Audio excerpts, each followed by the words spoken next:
हे guys, welcome back to my channel. आज आपण मच्छी मार्केटमध्ये आलो आहे आणि हा उमेशनगरचा फिश मार्केट आहे, डोंबिवली वेस्टचा।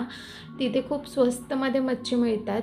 आता तुम्हाला ह्या मच्छी मार्केटचा व्हिडिओ पाहिजे असेल पूर्ण तर मला कमेंट्स सेक्शनमध्ये कमेंट्स करा, मी नक्कीच हा व्हिडिओ बनवेल मच्छी मार्केटचा। इथे मी हलवा मच्छी घेतली आहे आणि आता घरी जाऊन हीच हलवा मच्छी फ्राय करणार आहे। तर मी आता ही मच्छी पाण्यातून स्वच्छ धुवून 2दा-3दा घेतली आहे। आता आपण ह्या मच्छीला मॅरिनेट करण्यासाठी मसाला तयार करून घेऊया।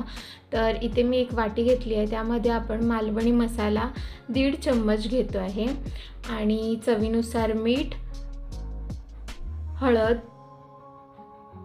आणि किचन किंग मसाला। किचन किंग मसाला मी सर्वच मच्छी फ्राय करताना, म्हणजे कोणती पण मच्छी फ्राय करताना मी वापरते। आणि इथे मी घेते आहे आलं लसूण पेस्ट आणि कोकमाचा रस। कोकमाचा रस नाही वापरायचा असेल तर लिंबूच्या रसाचा पण वापर करू शकतात। आता आपण हा मसाला तयार करून घेऊया। एकदम घट्टसर असा मसाला तयार करायचा आहे आणि हाच मसाला आपण आता मच्छीला लावून घेणार आहे। तो मसाला बनवून तयार झाला आहे। आता आपण मच्छीला लावून घेऊया आणि हा मसाला मच्छीला लावून अर्धा तास आपल्याला ही मच्छी मॅरिनेट करून ठेवून द्यायची आहे।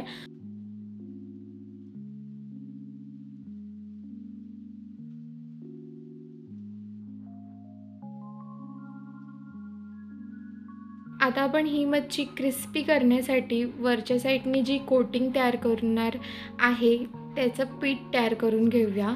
तर इथे आहे गव्हाचं पीठ, तांदळाचं पीठ आणि रवा, ह्या तिघांचं प्रमाण सेम।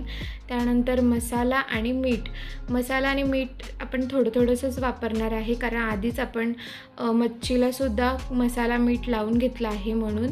आणि तुम्ही अशी मॅरिनेट केलेली मच्छी डायरेक्ट फ्राय करू शकतात, पण ती क्रिस्पी बनवण्यासाठी हे पीठ तयार करून त्या मच्छीवरती कोटिंग द्यायची पिठाची आणि नंतर फ्राय केल्यावरती खूप क्रिस्पी आणि टेस्टी मच्छी फ्राय होते। तर अशी मच्छी फ्राय करून बघा, खूप मस्त लागते। आपण नुसतं तांदळाचं पीठ आणि रवासुद्धा वापरू शकतो किंवा नुसतं गव्हाचं पीठ आणि रवा वापरू शकतो। तेल मी आधीच गरम करायला ठेवलेलं गॅस ऑन करून, आणि आपण ही मच्छी 5 ते 10 मिनटामध्ये मस्तपैकी कुरकुरीत अशी फ्राय करून घेऊया। बोंबील आणि कोळंबी फ्राय करायला घेतली तर अर्धा तास तर लागतोच, नाहीतर त्या व्यतिरिक्त जेवढ्या पण मच्छी आम्ही फ्राय करतो त्या सर्व मच्छी फ्राय करायला फक्त 10 मिनटं लागतात, कारण त्या पटकन फ्राय होतात। कोळंबी थोडा टाईम घेऊनच फ्राय करायची असते, नाहीतर ती कच्ची राहू शकते आतमध्ये। आणि बोंबील क्रिस्पी कुरकुरीत असे बोंबील फ्राय करण्यासाठी बोंबीलला पण थोडा टाईम लागतो त्याला क्रिस्पी करण्यासाठी। जास्त टाईम आपण गॅस स्लो करून बोंबीलला ठेवल्यावरती तो बोंबील क्रिस्पी होतो। आता हे बघा, हलवा मच्छी फ्राय करायला जास्त टाईम लागत नाही। तर मच्छी फ्राय करून तयार झाली आहे, प्लेटमध्ये काढून घेऊया आणि प्लेट तयार करून घेऊया। बघितलं मच्छी फ्राय करणं किती सोपं आहे ते। असे तुम्ही मच्छी घरी फ्राय करा, तुम्हाला पण खूप आवडेल। कोणत्या पण मच्छीला अशाच पद्धतीने फ्राय करतात आणि खूप टेस्टी बनते, क्रिस्पी बनते।